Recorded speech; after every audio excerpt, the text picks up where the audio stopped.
Jadi kita harus ingat bahwa penderitaan oleh karena akibat apa yang kita tabur kemudian kita tuai, ketika kita tidak minta ampun kepada Tuhan, maka penderitaan itu akan bisa mencelakakan di dalam kehidupan kita. Seperti yang dialami oleh Saul, ya, ketika dia menabur ketidaktaatan kepada Tuhan, maka Saul menuai kegagalan di dalam hidupnya demi kegagalan. Dan sampai kegagalan yang kesekian kalinya, Saul masih tetap belum meminta ampun kepada Tuhan. Pada akhirnya kehancuran yang terjadi di dalam kehidupan daripada Saul. Mazmur mengatakan Tuhan menetapkan langkah orang yang benar. Apabila ia jatuh tidak sampai tergeletak. Ya, dengan kata lain, bahwa ketika ada penderitaan yang memang Tuhan izinkan terjadi dalam hidup orang percaya, dalam hidup orang benar, penderitaan itu tidak sampai membawa di dalam kehidupannya itu tergeletak. Satu contoh di dalam firman Allah yang luar biasa, ya, yaitu pengalaman dari Ayub. Ada yang mengatakan Ayub ini juga sebagai Nabi Ayub. Dan dari yang tertulis di kitabnya, Ayub disebut sebagai seorang yang kaya, seorang yang berhasil pada masanya dan pada tempat di mana dia berada. Mengapa Ayub bisa begitu kaya? Dalam ayat yang awal dikatakan Ayub adalah seorang yang saleh, orang yang jujur, orang yang menjauhi kejahatan, orang yang takut Tuhan. Itu keberadaan daripada Ayub. Ya. Sehingga di ayat 10 ayat 9 10 di sana dikatakan iblis memberikan sebuah catatan kepada Tuhan. Bukankah engkau yang membuat pagar sekeliling rumah Ayub dan segala yang dimiliki oleh Ayub? Bukankah pula engkau yang memberkati Ayub sehingga yang dimiliki oleh Ayub semakin bertambah banyak? Ya. Teringat juga apa yang dikatakan oleh orang-orang di Gerar kepada Ishak. Kami tahu bahwa Allahmu menyertaimu sehingga membuatmu semakin kaya, bahkan lebih kaya daripada kami. Saudaraku yang dikasihi oleh Tuhan, ini yang dialami oleh Ayub karena dia begitu orang yang saleh, jujur, menjauhi kejahatan, takut Tuhan, dia diberkati. Tapi di satu kesempatan, ya, ketika iblis bilang, coba tangan Tuhan jauhkan dari Ayub. Tuhan jangan melindungi Ayub lah. Tuhan jangan memberkati Ayub. Biar aku yang mencoba di dalam kehidupan Ayub. Tuhan bilang semuanya yang jasmani, kalau boleh saya gampangkan begitu, boleh kamu ganggu, ya, tetapi kamu nggak boleh mengganggu jiwanya atau rohnya Ayub. Oke. Dan benar, berpuluh-puluh tahun Ayub bekerja dengan luar biasa. Dalam waktu sekejap, semua yang dimiliki oleh Ayub itu habis. Ya, ini luar biasa, saudara. Dari ayat ini kita boleh disadarkan bahwa ada kuasa yang lebih daripada kehidupan kita, meskipun kita merasa bahwa kita mempunyai kelebihan, kekuatan, ya, mungkin pangkat, mungkin kedudukan dan sebagainya yang ada dalam dunia ini. Tetapi kita harus sadar, ketika Tuhan izinkan semuanya itu lenyap, ketika Tuhan izinkan semuanya itu meninggalkan kita, maka dalam sekejap semua yang kita miliki itu hilang. Sebuah pelajaran yang luar biasa yang Tuhan izinkan terjadi atas kehidupan Ayub. Kita ingat bagaimana ketika Tuhan meminta kepada Abraham, persembahkanlah Ishak kepadaku. Sebenarnya Tuhan sedang menguji siapakah yang lebih dikasihi oleh Abraham, Ishak atau Tuhan. Ya, mengingat bahwa Ishak itu diberikan oleh Tuhan ketika Abraham sudah tua. Dan bagi Abraham sendiri mustahil, ya, dia usianya 100, Sarah 90, dapat Ishak. Dan Ishak ketika diminta Tuhan itu usianya ya mungkin taruhlah sekitar remaja begitu, 10 atau 13 tahun. Artinya Abraham waktu itu sudah umur 110, Sarah umur 100. Ini lebih lagi kalau boleh saya katakan. Bagi Abraham tidak mungkin dia bisa mendapatkan kesempatan untuk mendapatkan anak lagi. Tapi saat Tuhan bilang, Abraham persembahkan Ishak. Dan kita harus sadar ketika Tuhan bilang persembahkan Ishak, itu artinya bahwa Ishak harus disembelih. Ishak harus mati. Ya. Tetapi luar biasa. Ternyata cintanya Abraham kepada Tuhan itu lebih dari semuanya. Kasihnya Abraham itu lebih dari apa yang dia miliki. Karena Abraham sadar bahwa apa yang dia punya, apa yang dia miliki itu semua adalah dari Tuhan. Sehingga ketika Tuhan minta kepada Abraham berikan Ishak, Abraham tidak menunda-nunda waktu. Ya, dalam tayangan filmnya di sana diperlihatkan bagaimana Sarah bingung. Karena tiba-tiba Abraham mengajak Ishak membawa perlengkapan untuk persembahan, ada kayu, ada api, tetapi Abraham tidak membawa seekor kambing domba ternak yang dia miliki. Sarah sebagai ibu bingung, apa yang akan dilakukan oleh Abraham? Pergi hendak memberikan persembahan, tetapi tidak membawa binatang korban, yang dibawa justru Ishak. Dan ketika Abraham mempersembahkan Ishak sungguh-sungguh, dan pedang itu sudah terhunus, ya, malaikat Tuhan mencegah daripada Abraham. Ibrani mengatakan, Abraham ketika mempersembahkan Ishak, Abraham punya keyakinan bahwa Allah mampu membangkitkan Ishak yang mati. Ini luar biasa sekali. Nah, kembali kepada Ayub. Harta bendanya semuanya Tuhan izinkan habis lenyap dari kehidupan Ayub. Tidak cukup itu. Ayub menderita penyakit puru yang Tuhan katakan kalau lagi kumat seperti udun puru itu, ya. Jadi kadang kalau sudah matang gitu meletus.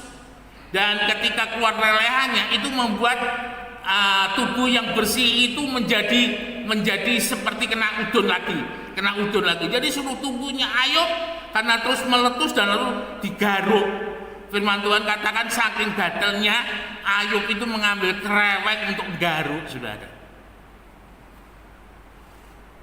Dan yang luar biasa, istri Ayub bilang, "Pak, ngapain sih, Pak?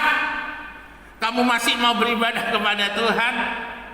Kamu masih mau percaya kepada Tuhan? Semua yang kamu miliki sudah habis. Anak-anakmu mati. Sekarang tubuhmu pun sakit. Masakan kamu masih mau percaya kepada Tuhan?" Firman Tuhan terus, wanita sialan. Kamu mau yang baiknya dari Tuhan, tetapi Tuhan izinkan sesuatu yang tidak baik menimpa. Kamu mau menyangkali Tuhan. Ayub lalu berkata, dengan telanjang aku keluar dari rahim ibuku, dengan telanjang pula aku akan kembali. Tuhan yang memberi, Tuhan yang mengambil. Nah, saudara yang dikasihi oleh Tuhan, sikap hati dari Ayub ini yang penting. Ya, Pastor T.J. Hooker yang pernah saya share beberapa waktu yang lalu, apapun yang terjadi di dalam kehidupan kita, Jangan sampai kita kehilangan iman. Apakah kita sakit, apakah kita gagal, jangan sampai kita kehilangan iman. Iman kepada Tuhan harus tetap ada, pengharapan kepada Tuhan harus dijaga. Dan Ayub memiliki itu semua. Ya. Karena ketika orang percaya itu imannya mati, pengharapannya mati, maka pada saat itu semua mimpi, semua visinya pun juga mati. Ya, ini luar biasa. Ayub melihat bahwa semua yang dia punya itu sama sekali bukan haknya, sama sekali bukan miliknya. Dan ketika semuanya diambil, Ayub enteng aja dia bilang, Tuhan yang memberi, Tuhan yang mengambil, terpujilah nama Tuhan. Bapak Ibu yang dikasihi oleh Tuhan Yesus, kadang berkat itu membuat kita nyaman. Karir kadang membuat kita nyaman. Kondisi yang baik-baik, semuanya baik itu membuat kita nyaman. Dan ada kecenderungan ketika semuanya aman dan semua keadaannya nyaman, ada kecenderungan seperti halnya jemaat yang ada di Efesus. Dia jemaat yang diberkati luar biasa. Efesus ketika pertama kali Rasul Paulus ke sana, Rasul Paulus puji, ya, sebagai jemaat yang bisa menjadi teladan bagi jemaat yang lain. Tetapi oleh Rasul Yohanes, justru keadaan Efesus itu ditegur.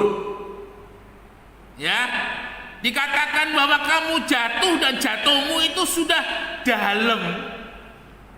Karena apa? Karena telah meninggalkan kasihnya yang mula-mula. Ya, mungkin kalau boleh dijabarkan, Yohanes boleh mengatakan demikian. Gerejamu besar, jemaatmu banyak, pelayan-pelayan Tuhanmu hebat, khotbahmu luar biasa, tetapi tidak ada kasih yang mula-mula. Semuanya tidak ditujukan kasih untuk Tuhan. Semua yang dikerjakan bukan untuk kemuliaan Tuhan. Kira-kira seperti itu. Dan itu ternyata oleh Rasul Yohanes yang menerima ilham daripada Tuhan, itu sebuah kejatuhan yang dalam. Ya. Dan Rasul Yohanes mengingatkan, jika tidak bertobat, maka kehancuran itu akan terjadi atas jemaat yang ada di Efesus. Akhirnya benar, sampai pada akhirnya ketika tahun 600 misalnya, ketika Ottoman menyerbu Konstantin atau Turki sekarang, ya, jadi kerajaan Kristen ada dua, itu Romawi lalu kemudian Konstantin. Tetapi ketika zamannya Ottoman, Konstantin itu dikalahkan dan Turki menjadi kerajaan Islam, ya, sampai dengan hari ini. Nah, Bapak Ibu Saudara yang dikasihi oleh Tuhan, Ayub mempunyai cara pandang yang beda. Ketika Tuhan izinkan sesuatu terjadi dalam hidupnya, dan itu secara manusiawi sebagai penderita, Ayub tidak berani menyangkal. Ayub tidak berani marah. Bahkan dalam tulisannya Ayub menuliskan satu kalimat yang cukup menggetarkan hati saya. Tuhan berbicara dari dalam badai. Bagaimana Ayub melihat justru di dalam penderitaannya itu Tuhan berbicara. Dalam penderitaannya itu Ayub justru belajar. Ada sesuatu yang Tuhan mau tunjukkan lebih dari kehidupan Ayub. Ayub gak peduli ketika sahabat-sahabatnya bilang, Ayub kamu koreksi lah, ya, mungkin kamu ada dosa, ada kesalahan. Ayub sadar, dia benar-benar menjaga hidup rohaninya,